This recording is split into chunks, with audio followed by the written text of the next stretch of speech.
Hi, and welcome to the Literary Lamppost podcast, where we analyse books and see what we can learn from them. I'm Caitlin, I'm a math grad student, but I love English and I love analysing literature.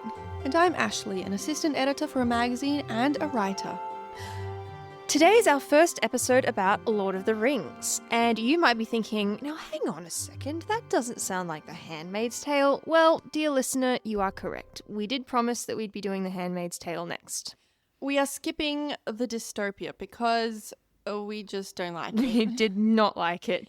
In general, I don't really like dystopia. Yeah. I always avoided it. I like some, but I don't know. We recorded the episode, but we just weren't happy with it. We realised that every book we'd done before we'd really enjoyed, and that showed through in our episode.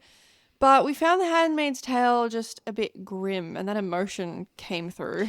Basically, the very salient point that the book makes, and thus the main idea of our episode, was taking away human rights from women is bad, and government run by fundamentalist religion groups is bad. And if you didn't get that from reading the book yourself, you probably won't get that from us. Well, there you go. There's your Handmaid's Tale episode. And then we decided to just take a little bit of a break at the end of the year, but we are back, we are excited, and we have some really good books in the future. Now, you might have caught there, we said first episode. Yes, this is our first episode of 3 on Lord of the Rings, and we will come back to that in a moment. So strap in, because it's going to be an interesting journey that we take along with Frodo. So, Lord of the Rings is one of those books I grew up kind of in and around. I read The Hobbit in 9th grade. Then I tried to read Lord of the Rings. I borrowed the books from the library, and I got stuck about halfway through the first book before I just gave up because, I don't know, the story just didn't grip me. But I had lots of friends who read it. One of my best friends in high school and I, Maggie, if you're listening, you might remember this. We had a code name for somebody that was Ent Draft, which requires some explanation, which I will not go into right now. And there was also Keely and Philly, which were 2 dwarfs. Keely and Feely. Which are 2 dwarfs of the Hobbit, which were code names for you and Morgan. I feel like I remember that. Yeah. Wait, which one was I? Keely I don't or Feely? remember. I don't remember. We just named you 2 Keely and Philly. That's so cute. Oh, I had a Lord of the Rings code name. You did. Wait, how old was I when this? I think I was probably about 15 or 16. Oh my goodness.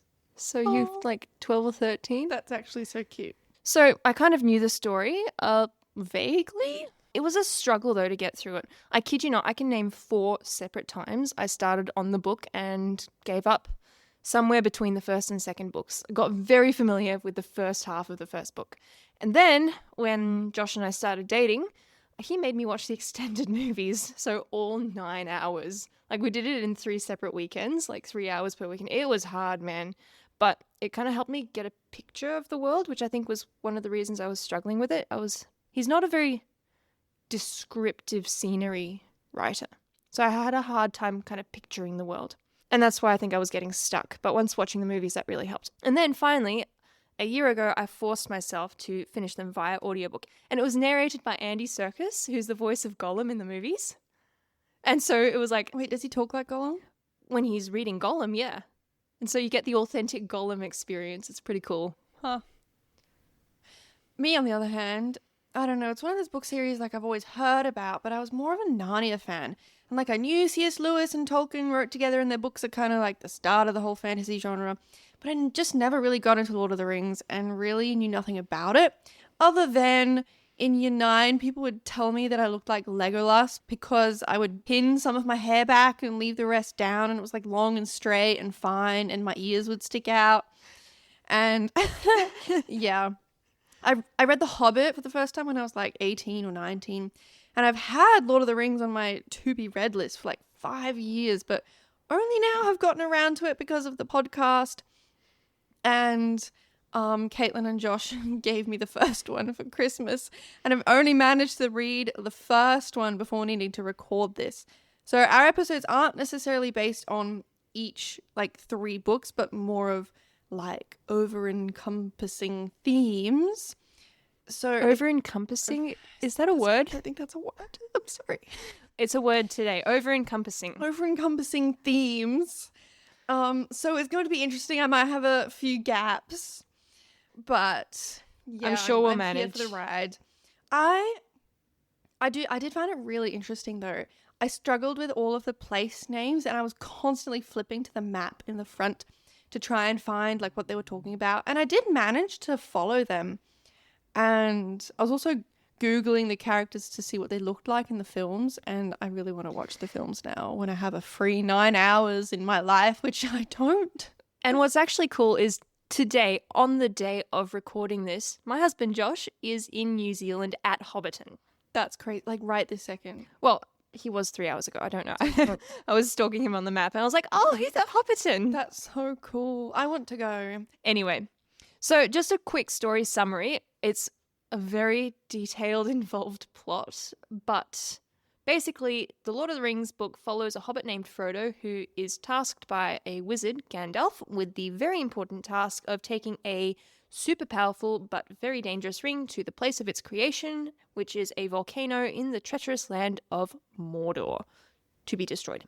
Frodo is accompanied by his faithful friend Sam, as well as 2 other hobbits, Merry and Pippin. They join up with an elf, Legolas, a dwarf, Gimli, and a ranger named Strider. And we'll kind of discuss each of these characters in more detail later. It's a very rich, very thoughtful, detailed plot, not something you can really race through. Because there are 3 books, we will be doing 3 episodes, but we will not be going book by book. Instead, we will be covering 3 central ideas that span the trilogy and Don't you mean over-encompassing ideas? We will be covering 3 over-encompassing ideas that span the trilogy, taking on one of these per episode. Today, we will be covering the way that Tolkien addresses masculinity. In the second episode, we'll cover femininity, and the third, we'll discuss good versus evil and tyrannical governments. So, in this first episode, like we said, we will be talking about the way that Tolkien writes about masculinity. And you might ask, why as we? Why we as women are talking about masculinity? Well, I'm married to a man for one, Really? so I feel like that gives me kind of a right to talk about masculinity, given it's something that I experience daily. Most women have men in their lives, so learning about masculinity is important. And so while we don't have personal experience being masculine, like most women, we interact with masculinity daily. Also, there's an argument to be made that both men and women can demonstrate both masculine and feminine traits as defined by society, so it's an important conversation to have. The majority of characters in Lord of the Rings are actually male, and in fact in The Hobbit there wasn't a single female character, which put me off significantly when I read it in high school. I think there might be 1 or 2 in the movies, but not in the books. Yeah, and in Lord of the Rings there are also very few female characters. Like there are a few and they're important, but in the main characters, well, like there's 9 main characters. They're called the Walking Company. I don't remember that. No, the Company of Walkers. That's it. The Walking Company is a shoe brand of America. No, the Company of Walkers, and they're all men. And I'm reading this like where are my boss girlies? Like, I don't know. So a good place to start is defining what we mean by masculinity. The Oxford Dictionary says masculinity is the qualities or attributes regarded as characteristics of men or boys. And there's a writer that I came across, Scott Rubarth, who says there is, of course, a difference between being male and being manly or masculine. The former indicates biological sex, the latter refers to performative gender roles. And there's a bit of debate about whether masculinity is a fixed quality that has always been, has never changed, or whether there's different interpretations or versions of masculinity in different cultures. So it might be helpful to answer this question by looking at a real-life example. Athens versus Sparta in ancient Greece. I'm sure that you have all heard something about these 2 societies. In Sparta, to be a man meant to fight, to be a soldier, to be able to survive brutal and dangerous conditions, Minor infractions were severely punished, and it was common for young boys to die due to these punishments or the harsh training conditions because they started training them when they were quite young. On the other hand, expectations in Athens, a neighbouring Greek city, were very different. Masculinity was defined much more in terms of democratic and domestic leadership. The quote-unquote manly ideal was for men to get married, have children, manage their household, and manage their estate and slaves. So both cultures had this idea of masculinity as a concept, but different ways of interpreting it. And I think that this example gives support to the idea that there are lots of different types of masculinities rather than just one. Just a note on the idea of toxic masculinity, we have established that masculinity means different things in different times and cultures. As such, we can acknowledge that some forms of masculinity can be toxic. And the same goes with femininity, and we will cover that next week. But there's a lot in the news about toxic masculinity, especially connected to like the podcast bros. Ah, yes, because podcasts are the ultimate fountain of wisdom, as we prove on a daily basis here at Literary Lamppost. Oh, yeah. Well, it's more like a monthly basis now. However, using the phrase toxic masculinity is not describing all masculinity as toxic. Rather, it's being used to label certain harmful interpretations of masculinity. In Lord of the Rings, we see an incredible demonstration of multiple completely different yet healthy masculinities demonstrated by the hobbits, the elves, and the human men. So let's start off with the hobbits. I want to be a hobbit. Hobbits are small human-like beings about the size of children. They have hair on their feet, and they like to live in holes in the ground. I don't want hair on my feet, but I do want to live in a hole in the ground. They have a fondness for food and song and storytelling. They're like the ultimate cottagecore creature. Oh, and something I found hilarious is they come of age when they're 33, and they call the 20s the tweens, which are their irresponsible adolescent years. This book was written in 1954, I think, long before the research came out. But last year, I think, new studies showed that it wasn't till about 33 that our frontal lobes fully develop, not 25, which I find incredibly rude as someone who is excited to turn 25 for the main reason to have a fully developed frontal lobe and cheaper insurance. But I digress. I have to say I'm kind of relieved because now at 27, I do some really stupid stuff sometimes. And it's like, dang, if this is me at fully developed, that's not very encouraging. So sometimes it's nice to know I have a little bit more time. You are still a tween, my dear. You're in the irresponsible adolescent years. Yes. Anyways, there are 4 main hobbits in Lord of the Rings. Actually, there's 5 because Bilbo. So Bilbo's kind of there. Bilbo is the protagonist of The Hobbit. Yeah, he's like He's Frodo's uncle. Uncle, yeah, okay, he is, that's right. Anyways, so yeah, the 4 main ones, the young ones who the story is about is Frodo, Sam, Pippin, and Merry. So Pippin is short for Peregrine Took, and Merry is short for Meriadoc, and I can't remember his last name. Something Tolkien did that really confused me. Like, normally writers will pick a name and they stick with it, but Tolkien will sometimes switch. And at the first, I was like, okay, we've got Pippin, and then he'd be talking about Peregrine, and I'm like, wait, who's that? So it took me a while to figure that out. But anyways, they all accompany Frodo throughout this long journey to return the ring to its final resting place, if you will. So we have these 4 main hobbits, and I personally think they show a very healthy, grounded type of masculinity in a way that you don't really see all that much in most media. One characteristic that's very prominent is loyalty and courage and determination. I guess you could sum that up by saying moral fiber, maybe? Yeah. So Sam, who goes with Frodo on this journey, it's this really treacherous journey, and they don't know if they're going to make it back home okay. And there's times when Frodo tells Sam to go back home, and Sam said, I made a promise, Mr. Frodo, a promise. Don't you leave him, Samwise Gamgee, and I don't mean to.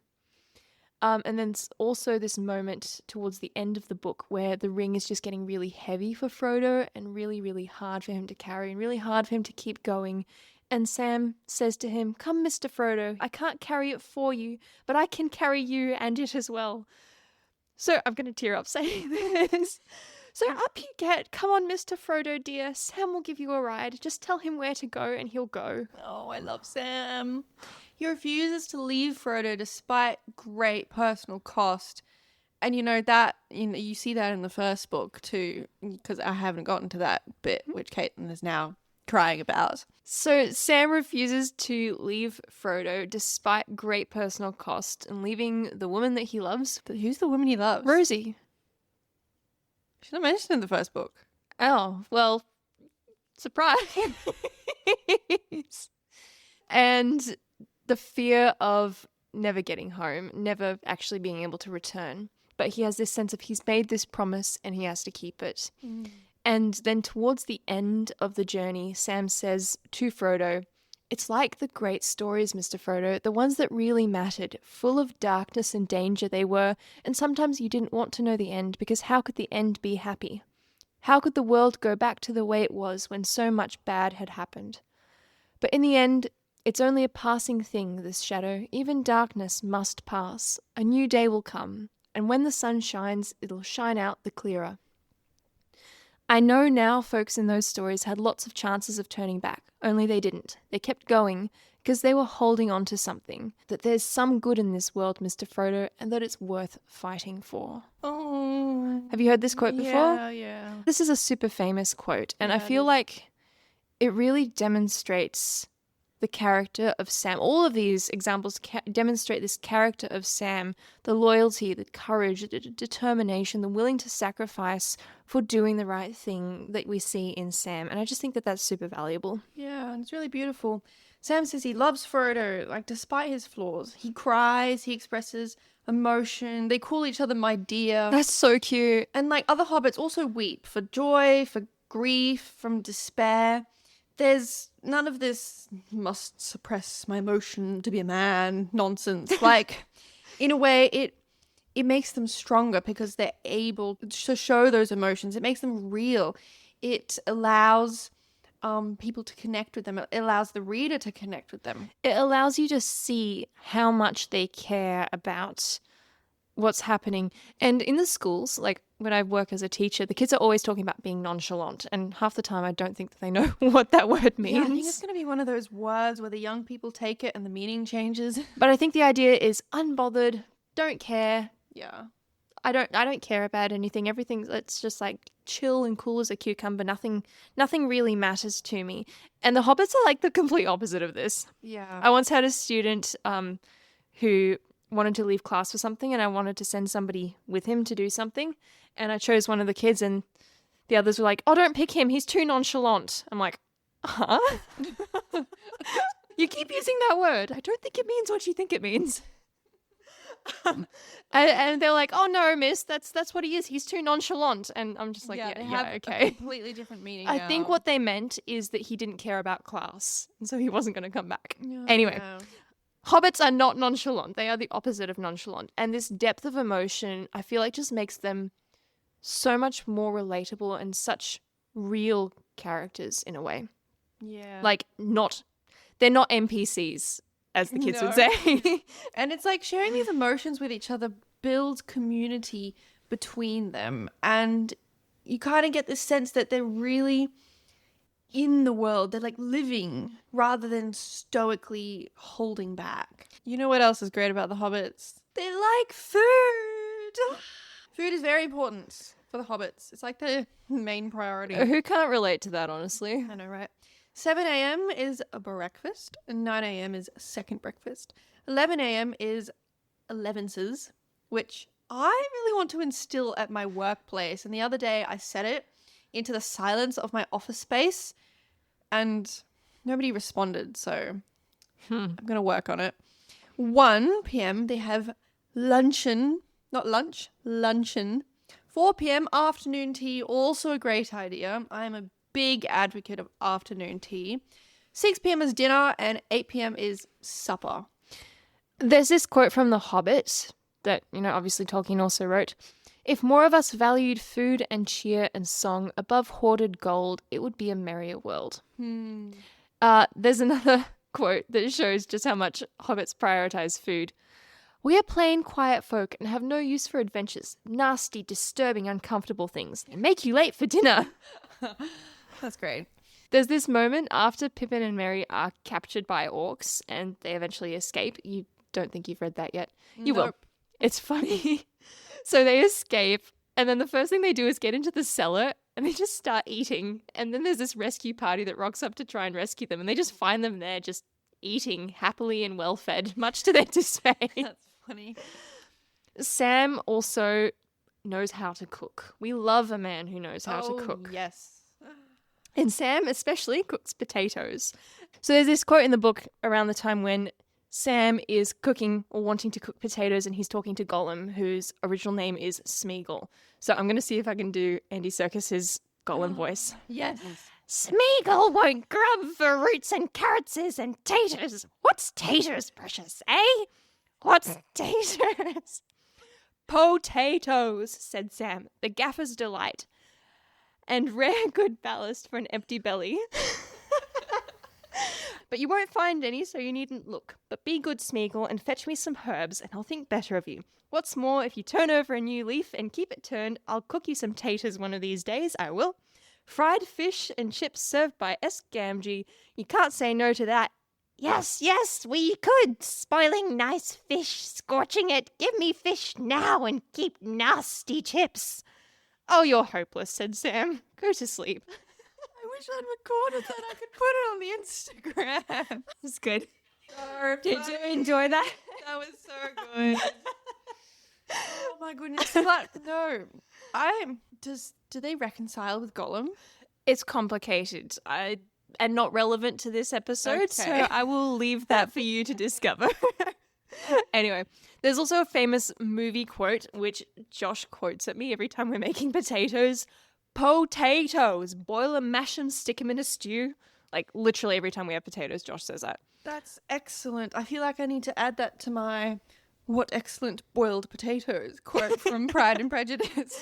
But what I love about this whole characterization is that there's no aversion to cooking. There's no sense of, cooking is beneath you, it's a woman's job, all of this. Being able to feed yourself is a basic human skill, which Literally. somehow has been made into a woman's job, to the point where I've seen clips of those annoying podcast bros saying they can't cook. The hobbits would never stand for that, I'm telling you. They would never. So, No. as you can see, the hobbits portrayed a masculinity that is very kind, very hearty, emotionally warm and open, and very food motivated. So we found some great quotes on Pinterest. So listen up. Me, age 15. I want to marry someone like Legolas, hot and hot. Me, age 22. I want to marry someone like Aragorn, hot, rugged, competent, commanding, total badass. Me, age 30, banging pots and pans. Samwise Gamgee is ultimate husband goals. That same post is followed up by another post by the same person who says, Sam, I made a promise, Mr. Frodo, a promise. Don't you leave him, Samwise Gamgee, and I don't mean to. And then me, choked up. I need me a freak like that. Good job, hobbits. All right, so let's move on to the elves. The elves. When we're talking about elves in Lord of the Rings, these are not the little miniature North Pole toy makers. The elves in Lord of the Rings are very human-like. They are described as tall and beautiful and graceful and strong with long flowing hair. Was Tolkien the first to write about elves in this way? Like now we have ACOTAR and all of these modern romanticities with the elves that are like this. Well, I think the ACOTAR and all that is more like fae. but the elves It's kind of in the same Tolkien vibe, isn't are it? like fae. It is. It's basically the same genre of creature, just with a slightly different name. I don't know. There wasn't actually a lot of fantasy written. Well, yeah, no, exactly. Tolkien and C.S. Lewis kind of started fantasy books. Like there were stories. There We was always had one- the folk tales, but There was one book, I think the first fantasy book is called The Princess and the Goblin by George MacDonald, I want to say, and I have not read that. Anyways, they were pretty big in the starting of the genre as like an official genre of literature, because before they were just stories, I guess. Yeah. Does that make sense? Yeah. Anyways, yeah, there is, Legolas, he's the main one who goes with them, but then on their journeys they meet a lot of various elves, and there's this one elf that they meet named Galadriel. Is that how you say her name? Yep. And Sam says about her, "Beautiful she is, sir, lovely, sometimes like a great tree in flower, sometimes like a white daffodilly, small and slender like, hard as diamonds, soft as moonlight, warm as sunlight, cold as frost in the stars, proud and far off as a snow mountain, and merry as a lass I ever saw with daisies in her hair at springtime." Such a wonderful description of masculinity. I know. No, we will be talking about Galadriel more next week, but that's just a general description. I mean, it's a description of Galadriel, but it also kind of captures what the elves are like in general. So the elf that people do know best is Legolas, and here's one description of Legolas that I found. Frodo looked up at the elf standing tall above him as he gazed into the night, seeking a mark to shoot at. His head was dark, crowned with sharp white stars that glittered in the black pools of the sky behind. Now, we don't know as much about his appearance from the books. I was hunting down quotes about his appearance on all these random blogs, and there was like all this, I guess you could say, fan fiction and all this like sleuthing of these little bits and pieces trying to put together what he looked like from random sentences. We don't actually get a good description of what he looked like. But in the movies, he's played by Orlando Bloom with long white, white blonde, flowing hair. But in the books, he's described as graceful, slender, lithe, swift, strong. So in general, in Tolkien, the elves are more androgynous, meaning there's less clear divisions between the males and females. They're more kind of both in between. And I really like the movie portrayal of Legolas, and I think a lot of girls do. Despite the fact that you could argue that Legolas in the movie is more quote-unquote feminine with his delicate facial features and long hair. Yeah, at first I was like offended when people told me that I looked like Legolas. I was like, what, you think I look like a man? And then I looked him up and I was like, yeah, no, I'd be fine to look like him. So in the elvish society, the men and women were much more equal, except for in childbirth. But gender roles are not really a thing, so you get female warriors and male healers, etc. The elves show that masculinity isn't tied to rigid gender roles or to normal male expectations of beauty. And that's really valuable. Yeah, it is. I think that the humans in Lord of the Rings are really, really good role models, and we're going to talk about 3 of them. So let's start off with Aragorn. He is, quote unquote, the essence of good masculinity.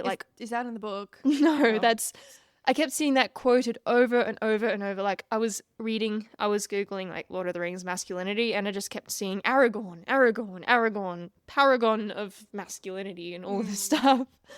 There's so many sources that discuss this. So here's a couple of reasons why. First off, he protects those who are weaker than him. He is the first to join Frodo and Sam to keep them safe. And in the movie, there's this iconic line where they're about to set off and he says, "You have my sword." And he's the first to join them. It's kind of cool. He also supports and encourages the women in the story. He has this sense of leadership and authority, but he's always kind and respectful. He never wields his leadership in harmful ways.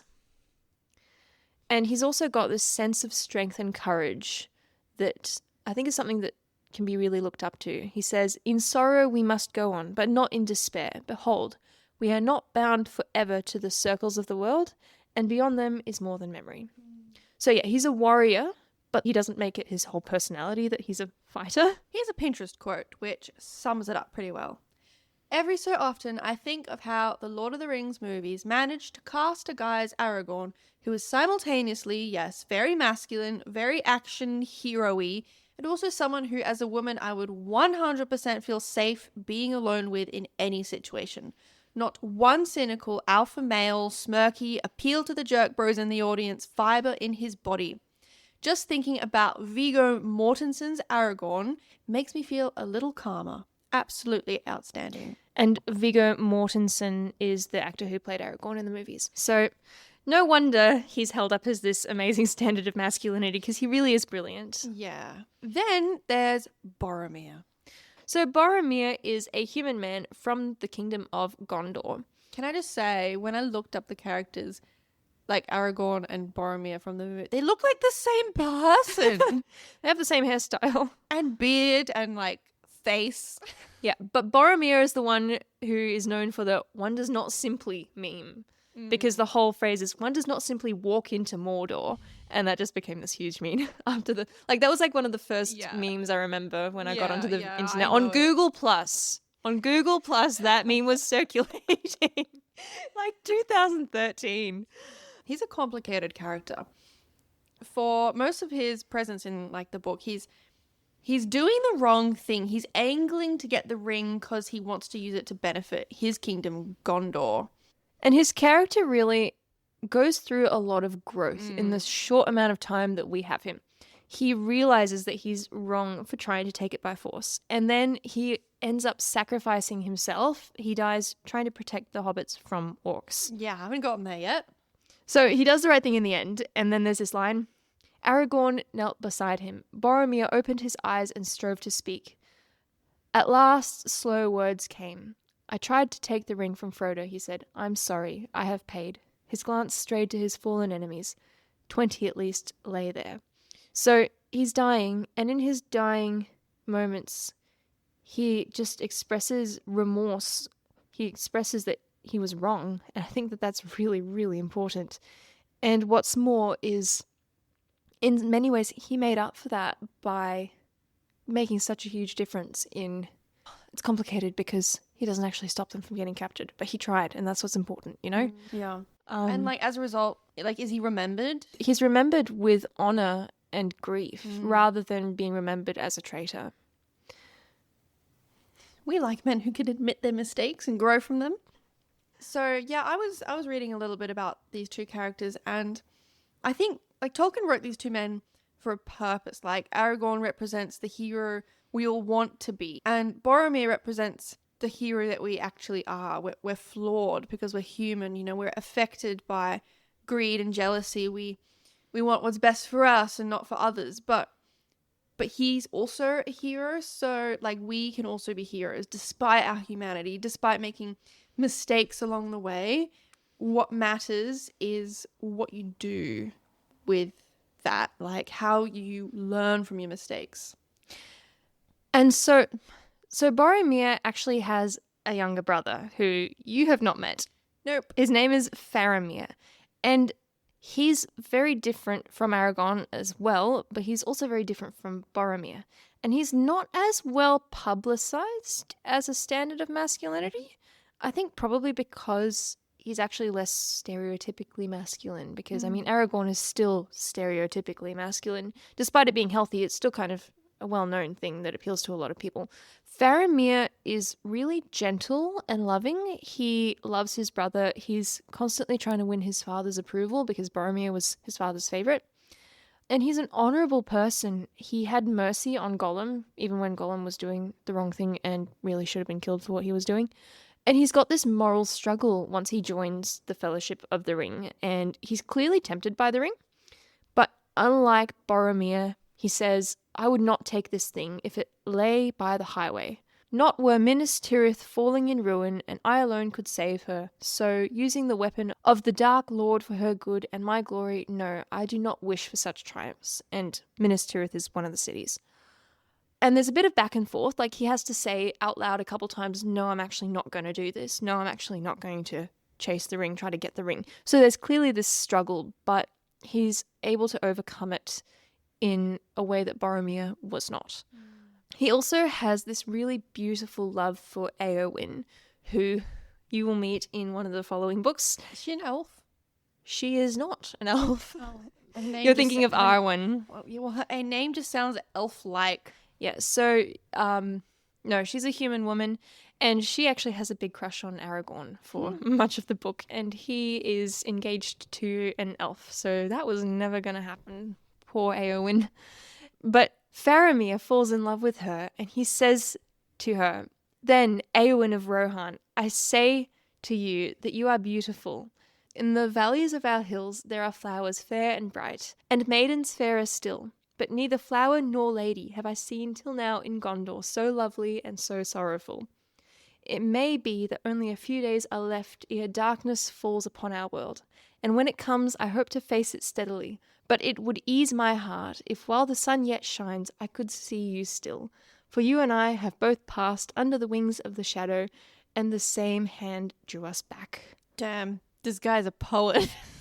So Éowyn is after Aragorn, and she thinks that Faramir pities her, and he initially did pity her, but he comes to love her after that. And the passage about this in the book goes, "And Éowyn looked at Faramir long and steadily, and Faramir said, 'Do not scorn pity that is the gift of a gentle heart, Éowyn. But I do not offer you my pity, for you are a lady high and valiant, and have yourself one renown that shall not be forgotten. And you are a lady beautiful, I deem, beyond even the words of the elven tongue to tell, and I love you. Once I pitied your sorrow, but now you were sorrowless, without fear or any lack. Were you the blissful queen of Gondor, still I would love you. Éowyn, do you not love me?'" I would literally die if a man said that to me. Nowadays, I just get ghosted. That Twice this year, might I add. It's fine. So, as you can see, Faramir is a really different type of masculinity from Aragorn, but still really, really, really, really, really, but still a really solid dude, right? He's a really good guy. You can see it. He's gentle, he's loving, he's kind. And those things are different from the rugged badassery of Aragorn, but I actually think that Faramir is underappreciated as a standard of masculinity. There's this quote about Faramir that I think that is worth including when he's talking to Sam. And there's a Pinterest user, Daenerys Beauty, that sums it up really well. They write, "One line from the Lord of the Rings films that really gets me is Faramir's, 'The Shire must truly be a great realm, Master Gamgee, where gardeners are held in high honour. Not soldiers, not kings, not wizards, gardeners. Because a country where gardeners are beloved is a country without war, with peace. And that is what the series repeatedly shows we are meant to aspire to.'" I love that. And I guess we didn't really touch on that. We kind of focused on the food, but Sam Gamgee is also a gardener, and he loves gardening. He loves cultivating the Yeah. earth and nurturing and all of that. So, yeah, that's really cool too. There's one character we haven't touched on, and that is Gimli, which is the dwarf that's a part of the company. Now, there's this old animosity that simmers between the elves and the dwarves. I'm not sure why, because I haven't finished the books, but safe to say they hate each other, and each blames the other one. And I think Tolkien does a really good job at not taking sides as the writer and writing in a way that the reader doesn't take sides, but you really see the perspective of both. Both have been wronged, but both have wronged. And I think what's really interesting is that Legolas and Gimli form this really strong bond on the trip. The hobbits and the men have each other, and they're kind of the odd ones out, and they become good friends. That's actually something that I've just thought of that I'm just going to add to our script. Yeah. And that's actually something that you can see all the way through here, that the male characters, whether they be hobbit or elf or dwarf or wizard or human, whether they be hobbit or elf or dwarf or human, they form these really strong bonds with each other. And I think that these days, guys can sometimes be a little bit nervous about forming strong emotional bonds with each other. I think that society pushes men away from forming strong emotional bonds with each other. And I think that Lord of the Rings does a very good job of showing us what that looks like when it is done and it's healthy, and men have these friendships and almost family-like relationships that they support each other in. Yeah. So there we have it. These very different types of male characters with all this variation between them, but still each in their own way examples of healthy, wholesome masculinity. Masculinity exists in so many different forms, defined by culture and society, and it doesn't have to be toxic. There are so many other more interesting options. One last Pinterest quote from Icona writes, "Every generation should read The Lord of the Rings and learn that men are allowed to show affection, that power corrupts, and that happiness does not come from being a ruler, but from baking potatoes and snoozing in an armchair by the fire in your cozy hobbit hole." And on that note, thank you so much for joining us for this episode of The Literary Lamppost. Please, please, please leave us a rating or comment. It lets the algorithm know. It lets the algorithm know that you like this show, and it helps other people find it. And we promise we read every single one of your comments. They make us they make us so happy to hear from you. Share this podcast with someone you think would enjoy it, and stay tuned for our next episode, in which we will be talking about the women of Lord of the Rings and the way that Tolkien tackles femininity. Make sure to follow us on Instagram at The Literary Lamppost, as well as hitting that subscribe button on Spotify or Apple Podcasts or your preferred podcast platform. We're on like 10 different ones, to make sure that you don't miss any of our new episodes. Thanks for listening, and see you next time. Can we go watch the movies? This podcast includes brief excerpts from literary works for the purpose of commentary, criticism, and analysis, which we believe constitutes fair use under copyright law. Our theme music was created by Joshua Ibbott for exclusive use by the Literary Lamppost podcast. What did you think of Lord of the Rings, by the way? I was surprised because everyone was like, even you, it's slog. And I found it quite easy.